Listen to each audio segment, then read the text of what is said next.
over 20 years ago, I had a near-death experience. I drank like a bad water that had like a bacteria in it, and I got really sick from a tap water.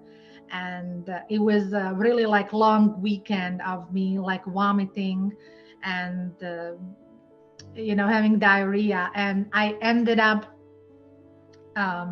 by Sunday night, I passed out. And when I from was very dehydrated, and for what happened to me in that moment, I believe my heart stopped at that time around like maybe 2 minutes, but I was laying on a bedroom floor. When I died, basically, I entered this light. And some people recall these experiences of tunnel. There was no tunnel for me. For me, it was instantly in this being pulled into this light. It was a beautiful, beautiful feeling that's very hard to describe with words, but it stayed with me to this day. Like every person who like experienced this, you can't forget. It's like you open a door and that is no going back. So that feeling stays, and it's a memory of it stays as it was like yesterday. So when I was in this light, I'm being like what you call it, review of this life. It would go like fast, and it would would stop at a certain point, then it would go again and it would stop. And after this review, I would jump into another, like what was before. And I went through like the several of like these, like my existences that I lived before. And at the end of this experience, like when I'm still in this light, which seemed like for hours, but it really was only 2 minutes, a being come toward me, and I instantly recognized him. I recognized him as an angel of God, and it was Archangel Michael. And he came with a sword, and he gave me a sword and gently pushed me back, with the words, "Become who you are born to be." And in that moment, I woke up in the floor, and it started my like tremendous search for something, to understand like what happened to me.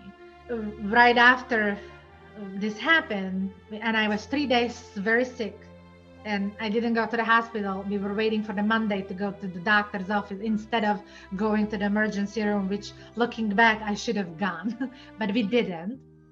But what happened right after this moment, that needed experience, I was like, no, like I'm fine now. I know I'm fine, but I did follow up with doctors. But I started to like see stuff. I started to feel stuff. So spiritual gift, yes, I call it a gift, but the credit doesn't belong to me. It's almost like something comes through me, and it's an energy in my hands. And first I started to look for people like who could understand. So I found like groups in a town when I was living. So I found Mystical World in New Jersey, where I live. It's a metaphysical bookstore, and I had past life regression done to me over there, because I was searching like, what is this that I just experienced? We all have this intuition we are born with, like we all have this sense that there is something bigger than us. And you know what I mean? Like we all have faith, and I mean, to very few exceptions, but we, in general, if you ask people, they believe in something bigger than themselves, and it's connection to that. And it's not in everybody's life path. Somebody's supposed to be a painter, somebody is supposed to be a laborer, somebody's supposed to be a doctor. Not everybody's supposed to be a spiritual healer, like, so there's different paths for different people. And if we follow our blueprint that we came here, then then it creates a flow. It's a bigger picture behind us all. I did change. To say that I am the same person today, no. Before I was Alice, and I was like this, and now I'm still Alice, but I'm like bigger. Like I have access to like bigger parts of me. So I understand that I lived before. I understand that I exist somewhere else simultaneously. And I understand that there is a soul part of me, you know, that it's connected to God, and it's like this bigger. It's not to say that I'm not supposed to be here in 3D. Yes, we're supposed to live our lives here. We're supposed to have our struggles. We're supposed to have our lessons and our joys, our loves, and we're supposed to learn from this. And all these lessons, then it goes back somewhere as information, you know, and it's connected. So Alice before was like this, and now it's much bigger. So I did change, and it took me 20 years. If I see someone that, let's say, in a store somewhere or in a line, and the person is being very rude or having a tough day, so I'm not like, oh, you know, I'm not like you're a bad person or whatever, you know, like I seen that the person had something happened to them, like a little bigger picture, like from above, like, you know, the person has a tough day for a reason, and they have, so I'm not judgmental in that way, if that makes sense. So that's how I apply this in my everyday life. I'm being more loving, if that makes any sense, but that's how I feel.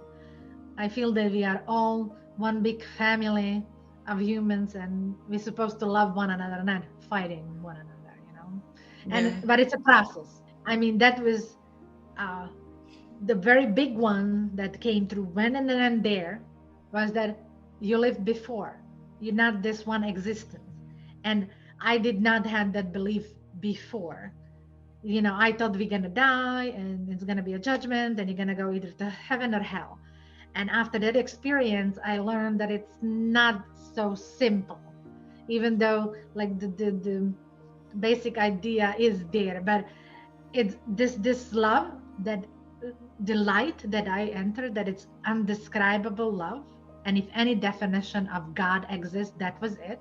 It penetrates your very being, and you are one, and it loves you so much, even with all your mistakes, with all your sins. That light is very loving, and it's loving you, and it doesn't want to judge you. You know what I mean? It's you being loved, but at the same time, if we didn't live a good life, it almost like wants to show you, like, you see, you missed this, like you missed this. And that's why we are coming back to learn and to experience this, you know. So this is what I learned as a number one lesson, that there is a life after that, and there is many more life after that, and or before. And eventually the end goal is to raise the level, like our soul would raise to the awareness that it can help then other souls, you know. Like that's how why we have masters, and some of the masters, they choose to return. The most important law in the universe is the free will. So we honor the free will, like to respect the free will, because that's what separates us from darkness. So meaning that if you're trying to manipulate someone, then that's negative, you know. Like, who am I to tell someone that, oh, you shouldn't be doing this, because I don't know that life's path lesson, you know. Only like the source know, like the God knows the big picture. You know, so I cannot tell this is right, this is wrong for the person. So that's why we don't breach the free will. Humanity has is forgiveness. It's like forgive one another, and that was the message. So, and then the way I understood this, it's almost like this is with holding us down. And if we could just like forgive one another, we would break these karmic cycles, and then things would get lighter, and it's called enlightenment, you know. And collectively then we raise. But we are not there yet, you know. Nations fighting a nation, brothers together. We are not there yet, but we'll get there. I have high hopes for humanity. And so forgiveness is a big one, and honoring the free will. So don't try to manipulate the energy, like go with the flow with it. Like God knows what it wants, and if you just follow that blueprint, you know, little adjustments in the energies. Oh, this is not supposed to, remove it.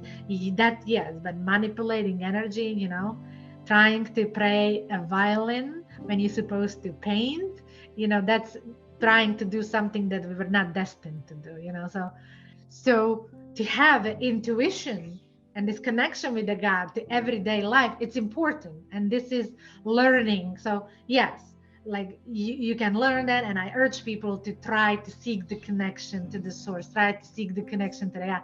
But you don't necessarily, not everyone has to be a spiritual guru. You don't have to do spiritual healing. That's not in everybody's path.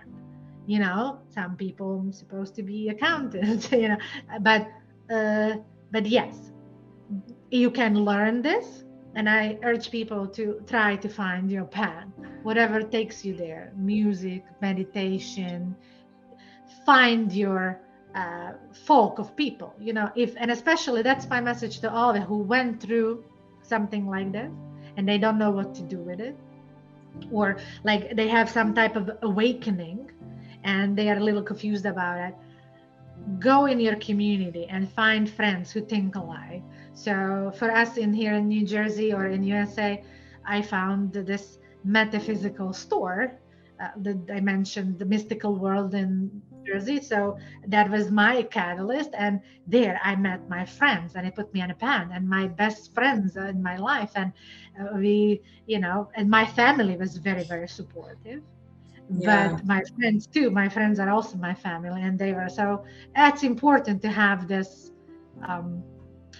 group of support and understanding, because otherwise, like for me, for entire year after this NDE, I thought I went crazy. Like something happened to my brain, lack of oxygen. I followed up with the doctors. So you don't think you are alone in this or crazy for thinking ideas like that. Find your people who will support you, and it starts from there. Have a beautiful energy. Thank you for helping others.